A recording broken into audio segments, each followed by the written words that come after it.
Breaking নিউজের দিকে নজর রাখতে হচ্ছে। ধৃত বাংলাদেশিকে জেরায় একাধিক তথ্য উঠে আসছে।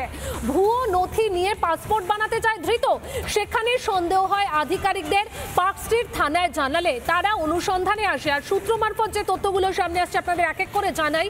প্রথমে মহিলা নিজের ভারতীয় নথি দেখায়, তল্লাশি চলে ধৃত বাংলাদেশের বাড়িতে। আর এরপরে ধৃতর কাছ থেকে মেলে একাধিক বাংলাদেশের নথি। জুনে মেডিকেল ভিসা নিয়ে ভারতে আসে ধৃত বাংলাদেশি তরুণী। রিপাবলিকের হাতে ধৃতর ভুয়ো আধার, প্যান কার্ড, ডকুমেন্ট। আর এই মুহূর্তে সরাসরি চলে যাব প্রতিনিধি পিঙ্কির কাছে। পিঙ্কি, যে তথ্যগুলো সামনে আসছে আর এতে কিন্তু আরো জোরদার হচ্ছে যে কেন ভোটার তালিকার নিবিড় সংশোধন প্রয়োজন। কি কি তথ্য পাচ্ছ এই মুহূর্তে?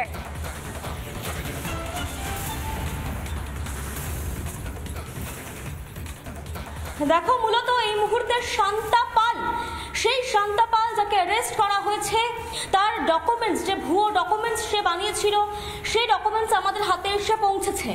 তার আগে দেখাই কোথায় সে থাকতো। মূলত এই যে ঘর, এই যে বাড়িটা তুমি দেখতে পাচ্ছ, এই ফ্ল্যাটে 2024 সালে জানুয়ারি মাসে এসে ভাড়া নেয়।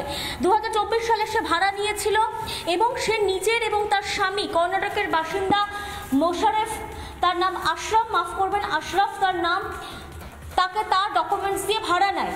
এবং যিনি ল্যান্ডলর্ড, তাকে বলা হয়েছিল তারা দুজনেই ভারতীয় সিটিজেন বা ভারতীয় নাগরিক।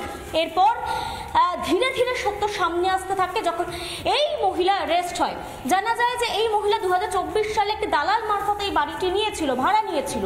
যদিও সে বাংলাদেশের একজন অভিনেত্রী, মডেল, এর আগে বাংলাদেশে বিমান সংস্থায় তিনি কাজ করতেন এবং এখানে এসে অ্যাপ ক্যাবের যে ব্যবসা, সেই ব্যবসা ফেলেছিল।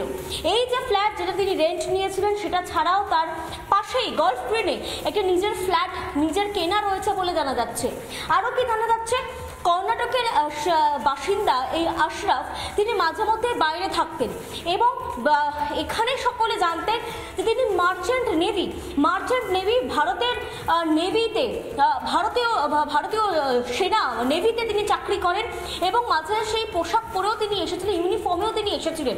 এবং শুধু তাই নয়, এখানে যারা ল্যান্ডলর্ড রয়েছেন, যিনি এই বাড়িতে ল্যান্ডলর্ড রয়েছেন বা যিনি বাড়ির মালিক, তিনি তাজ্জব বনে যাচ্ছেন যে আসলে তার কাছে যে বাড়ির ডকুমেন্টস দেওয়া হয়েছিল, আমি একটি বাড়ির ছবিটা দেখাই, যে ডকুমেন্টস দেওয়া হয়েছিল সেটা আসলে পুরোটাই ফেক, পুরোটাই ভুল বা পুরোটাই ভুয়ো।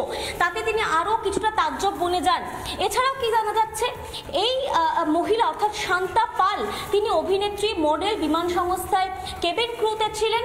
পাশাপাশি এখানে এসেছিলেন একা নয়, তার সঙ্গে একটি বাচ্চাও ছিল, একটি শিশুও ছিল। সেই শিশুটি তার দিদি এবং জামাইবাবুর, এমনও কিন্তু দাবি সে করেছিল। দিদি জামাইবাবুর পথ দুর্ঘটনায় মৃত্যু হয়েছে এবং তার ফলস্বরূপ সেই শিশুটাকে তারা অ্যাডপ্ট করতে বা দত্তক নিতে বাধ্য হয়েছে, এমনটা বলে সে কিন্তু এই ফ্ল্যাটটা ভাড়া নিয়েছিল। এবং 2024 সাল থেকে জানুয়ারি মাস থেকে সে থাকছিল এই বাড়ির মধ্যে। পাশাপাশি একই সঙ্গে এখানে ব্যবসাও চালাচ্ছিল। সবচেয়ে বড় প্রশ্ন হচ্ছে, তার এখানে একটি ফ্ল্যাটও কেনা রয়েছে, গলফ্রেন্ডের একটি ফ্ল্যাট কেনা রয়েছে। সেই ডিড তার কাছে ইতিমধ্যে সিজ করেছে পুলিশ, সেই ডিড পেপার পুলিশের হাতে ইতিমধ্যে এসছে। প্রশ্ন হচ্ছে, কিভাবে সম্ভব এত ভুয়ো ডকুমেন্টস দিয়ে হয়তো ফ্ল্যাট ভাড়া নিতে পারলেন, কিন্তু ফ্ল্যাট কেনা কি করে সম্ভব? ফ্ল্যাট কেনার আগে তো অনেক যাচাই করা হয়, সেই প্রশ্ন উঠছে। একই সঙ্গে জানা যাচ্ছে যে দুদিন আগে এই শান্তা পালকে অ্যারেস্ট করেছে কলকাতা পুলিশ তথা পার্ক স্ট্রিট থানা। কি করে জানতে পারে? সে পাসপোর্ট বানাতে গিয়েছিল এবং সেখানে তার ডকুমেন্টসে কিছু গলদ। আমি তার আগে একটা ছবি তোমাকে দেখাই। তার ডকুমেন্টস আমাদের হাতে এসে পৌঁছেছে ইতিমধ্যে। এই হচ্ছে তার ডকুমেন্টসের ছবি এবং বর্ধমানের বাসিন্দা বলে তার হাজব্যান্ড কিন্তু সে দাবি করেছিল। এই হচ্ছে তার ডকুমেন্টসের ছবি, আমি সেই ছবিটা সরাসরি দেখাচ্ছি। তার আধার কার্ডের যে ভুয়ো আধার কার্ড বানিয়েছিল, সেই আধার কার্ডের ছবি আমি দেখাচ্ছি। 1998 সালে জন্ম বলা হচ্ছে। পাশাপাশি তার যে স্বামী, তার কর্ণাটকের আশরাফের বাসিন্দা, তার স্বামীর ডকুমেন্টসও আমাদের হাতে এসে পৌঁছেছে এবং সেই ডকুমেন্টসে যে অ্যাড্রেস রয়েছে সেই অ্যাড্রেসটাও দেখাই। আমরা ইতিমধ্যে তার স্বামীর ডকুমেন্টসটা এখন দেখাচ্ছি না, কারণ এগুলো ভুয়ো কিনা আমাদের হাতে এখনো পর্যন্ত আসেনি। পুলিশ যদি জানান যে এগুলো ভুয়ো তথ্য, অবশ্যই আমরা সেটা দেখাবো। এখানে যে অ্যাড্রেসটা রয়েছে সেই অ্যাড্রেসটা আমি একটু পড়ে শোনাবো। পামুর প্রকাশম অন্ধ্রপ্রদেশের বাসিন্দা বলে দাবি করা হয়েছে তার ঠিকানা, অর্থাৎ আশরাফ অন্ধ্রপ্রদেশের বাসিন্দা বলে দাবি করা হয়েছে এবং এই আশরাফ অর্থাৎ তার স্বামীকে নিয়ে এখানে থাকছিল। পাশাপাশি তার 6 থেকে 7 মাস আগে শান্তাপালের যে বাবা এবং মা শান্তাপালের 6 থেকে 7 মাস আগে এসেছিলেন এবং এসে যারা এখানে থাকেন বা বাসিন্দা তারা জানতে পারেন যে তার মা বাবা দুজনে অসুস্থ, তার জন্য দুজনকে নিয়ে আসা হয়েছে। কিন্তু কেউই ঘুণাক্ষরে টের পায়নি যারা আসলে বাংলাদেশি কিংবা বাংলাদেশ থেকে অনুপ্রবেশ করে এসছে কিংবা ভুয়ো ডকুমেন্টসে এসছে, কোনোভাবেই এখনো পর্যন্ত কিন্তু টের পায়নি। আমি আবারও সেই ফ্ল্যাটটা দেখানোর চেষ্টা করছি। এই ফ্ল্যাট থেকে কিন্তু শান্তা পালকে গ্রেফতার করা হয়েছে। তার স্বামীকে ইতিমধ্যে জিজ্ঞাসাবাদ করা হচ্ছে কিভাবে এই ভুয়ো ডকুমেন্টস এলো, কিভাবে কোন পথে শান্তা পাল এই ডকুমেন্টসগুলো পেল। কারণ বাংলাদেশে কিন্তু যথেষ্ট বলা যেতে পারে নাম করা অভিনেত্রী কিংবা মডেল কিন্তু এই শান্তা পাল, এবং এখানে সে বাংলাদেশ থেকে এখানে এসে ভুয়ো ডকুমেন্টস বানিয়ে কেনই বা এখানে থাকছিল, কেনই বা সে নিজের পরিচয় গোপন করেছিল। তার কারণ সে কিন্তু সম্পূর্ণভাবে বলেছিল তার ল্যান্ডলর্ডকে, অর্থাৎ তার যে বাড়ির মালিক রয়েছে তাকে জানিয়েছিল যে সে এখানের বাসিন্দা, অর্থাৎ ভারতের বাসিন্দা, ভারতীয় নাগরিক। তাহলে সে কেন ভারতীয় নাগরিক বলে নিজেকে পরিচয় দিয়েছিল? 2024 সাল থেকে 1 বছরের বেশি সময় ধরে সে থাকছে, তার মানে মেডিকেল ভিসাতে সে যদি এসেও থাকে তাহলে সে ভিসা অতিক্রম করে গেছে।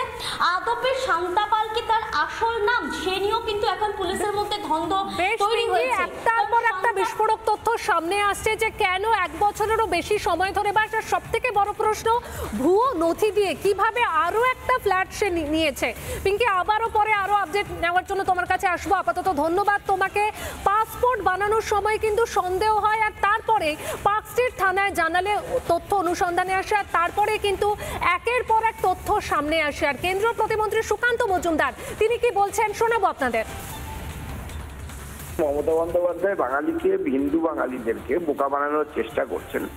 বাংলা ভাষায় কথা বললেই যদি বাঙালি হতো তাহলে আমরা পশ্চিমবঙ্গে দুর্গাপুজোতে বড় কার্নিভাল করছেন মমতা বন্দ্যোপাধ্যায়, আমরা দুর্গাপুজোতে মায়ের আরাধনা করছি।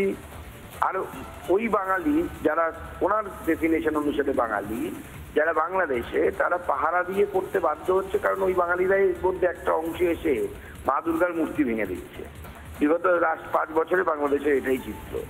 বাঙালি কে, আর কি বাংলা ভাষায় কথা বললেই সে বাঙালি হবে না বাংলাদেশি হবে, এই বিভেদটা মমতা বন্দ্যোপাধ্যায় মাথায় ঢুকছে না, অথবা উনি মাথায় থেকে বুঝে, নিজের বুদ্ধিতে বুঝেই বাঙালি হিন্দুদেরকে বোকা বানানোর চেষ্টা করছে। নানা ধরনের কন্টেন্ট দেখার জন্য লাইক করুন, শেয়ার করুন আমাদের ফেসবুক পেজ, সাবস্ক্রাইব করুন আমাদের ইউটিউব চ্যানেল। পাশাপাশি অন্যান্য ব্রেকিং নিউজের জন্য অবশ্যই চোখ রাখুন রিপাবলিক বাংলায়।